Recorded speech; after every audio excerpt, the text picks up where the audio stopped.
What's up, everybody? Welcome back or welcome to CCG Astrology. New moon in Scorpio, activating the 8th house, okay? Scorpio energy is all about transformations. It's all about death. It's all about rebirth. It's all about emotional energy, your subconscious, your psyche, okay? The 8th house, though, takes us a little deeper because the 8th house deals with inheritances, your ancestry, shared inheritances, inheritances, your ancestry, shared incomes, shared resources, what I'm trying to say. It also rules, transformations, okay? And so this new moon in Scorpio is really about shaking things up, because it's happening at the late degrees, which is 28 degrees, meaning that every time a sign gets to, the 29th degree, the end of the month, if you pay attention clear enough, with higher awareness, you'll realize that like everything replays out from that month in some way, shape, or form, whether that be through memory or literally just events. Okay, so this entire Scorpio season is kind of like coming to a head before we go into Sagittarius season in a few days, any day now. But it's wrapping up a lot that's happened during Scorpio season. And not only that, look how many planets we have in Scorpio season. So we still are pretty much in a lot of Scorpio territory, which means that a lot of transformations are happening. Scorpio energy is similar to like a magnet, because things just kind of like are magnetized to each other, okay? It's no wonder we have Halloween in Scorpio season, because it's almost like everything comes out. Everything comes out, The demons, the angels, the people, the humans, the aliens, everything, and that's really speaking of like, just your subconscious, your emotions, your secrets, nothing is hidden, like your true self is exposed, for better or worse. And so keep that in mind. We have just a stellium, we got Venus, the moon, the sun, Deucalion, Ziwana, Typhoon, and retrograde Mercury, who has just re-entered into Scorpio at 29 degrees. And this is a very cunning, Mercury energy retrograding back into Scorpio, because it's coming for exposure, okay? But it's at 29 degrees. There's been exposure. And with this retrograde Mercury energy here, there's this energy going deeper into some type of exposure. Okay, this doesn't have to be bad, but there's some type of secret or some type of information that was revealed, that came to a head, that was repressed and had no choice but to come out. That with this retrograde Mercury is going back to that situation and calling things out. And I say that because this energy in Scorpio is opposing Taurus, second house, with the planet Uranus, ding, ding, ding, in the asteroid Alicanto. This is a very, very interesting energy. And it makes me laugh because Uranus is the planet of shakeups, but most importantly, unexpected events. All right, so everything about this planet is unexpected. You can't gauge it, you can't prepare. It's unexpected. It doesn't have to be bad. It can be as good as like a surprise party, or good as like a surprise home, a surprise car. But with this being a Scorpio new moon at 28 degree opposite retrograde Mercury, and Uranus is retrograde too, by the way. This is a very interesting energy because it's two categories that this can be placed in and how you can feel this. So there's a lot of emotional residue coming back up, right? Emotional floods happening individually, okay, and collectively, right? And there's this group here that I'm speaking about right now that could potentially be going through a lot of the emotional residue that's coming up could be really putting a lot of emotional debt on their plate, meaning that there's a lot of answers that they're having to answer to. There's a lot of karma that they're having to address, trauma to address, fears to address, phobias to address, demons to address, right? And it's heavy, and everything is out. It's like nothing went unturned with Mercury re-entering back into Scorpio. It's like if anything was missed, is coming back. Like it wasn't really missed with Mercury retrograde. So this is an interesting energy, and with Uranus again being the planet of unexpected events, this can really bring you back into the picture unexpectedly, and you just can realize, oh my God, like I'm in this, whoa.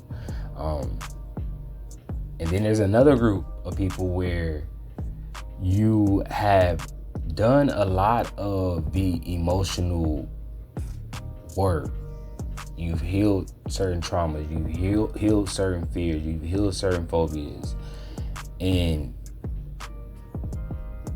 this is gonna bring in a lot more emotional security, and unexpectedly, like you may wake up one day within these 2 weeks and be like, how did this happen? Like, how am I here? How am I in this certain stability? How I feel this emotional security? And this can be emotionally or physically specifically, but there's like this unexpected effect around it. Okay, so be open to just good things if you have really been over this Scorpio season putting in that emotional work to maintain a level of emotional security, like literally trying to work through your fears, work through any traumas that come up, heal through any wounds that show up, just trying your best, right? Know that there's a lot of good blessings that can really rain down on you right now that are going to. You just be open to it, because that takes me into the asteroid Alicanto, which is conjunct Uranus. And this, if you look into the mythology, to sum it up, it's like a mythology of this bird that literally leads, it talks about the gold rush, the gold mine rush, and how this is when it became a mythology, and how this bird can lead you off a cliff or lead you to a treasure, right? And it spoke about the person being genuine or not, depending on whether it's going to take you to a cliff or not. So this is what I mean by that Uranus effect, and it's like the okie doke, and it's going to be extremely interesting to see how this plays out on a collective and personal level, because again, Mercury's retrograde and Uranus is retrograde, and this is a new moon in Scorpio. So we'll see what happens. Now, this squares to the asteroid Magdalena in the 5th house of Leo, all right? And this is shining more on, this is just kind of giving a side note on this Scorpio energy and asking a question, like, do you know how to face your demons? Do you know how to face your fears? Do you know how to overcome adversity when you are in the right, when you are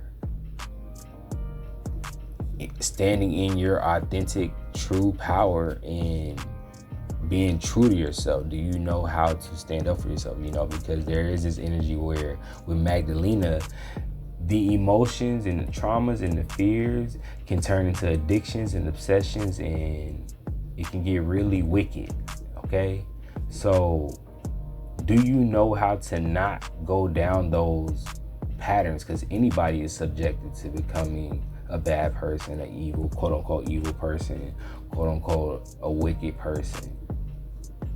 But do you know how to face those fears and those phobias in order to not go down those paths, right? And that's for anybody who's struggling and really trying to deal with a lot that's being thrown at them.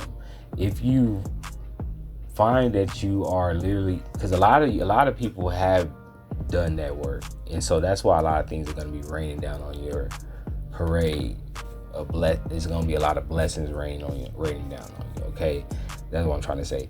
And so that's that. And then the last square is to Aquarius in 11th house, activating the asteroid Persephone and Damocles. So this is also energy where if you find that you have been someone who has made it through a lot of transformative cycles that could have, trigger warning ended you, right? Because Scorpio does rule death, right? And you made it through those things. There's this vulnerability in sharing these, this information that could truly help and transform a lot of people's course and cycles in life. And just to shine a light on CCG astrology, like that's what I do. At least, for every month I drop at least 2 videos, right, on a new moon or a full moon, and it's a collective reading and it's free, and it provides so much guidance and enlightenment, and most importantly just awareness, so that you can just know what's going on. When you have awareness, it's just like having lights on in a car when it's dark. You can just see things a little more clear, and so that's the same with this square here. And it's challenging those out there who have really overcome a lot of transformative situations to share these situations and how you overcame them, and just to help other people kind of gain that awareness and shine on that light, okay? And so keep that in mind. We are finna get ready to go into Sagittarius season any day now, y'all. So prepare for like this huge shift in energy. If you want to know more about that shift, join my Patreon, because by the time you get this video on my Patreon, I would have dropped a new video. It's exclusive on the shift and transition from Scorpio to Sagittarius, all right? And it's a huge amount of information that you want to be aware of, because it can help you to understand how to take advantage of this shit, because it's like a rebirth effect that can truly happen if you move correctly. Or it could be a degeneration or a recycle back into traumatic cycles, should you allow it. So without further ado, peace.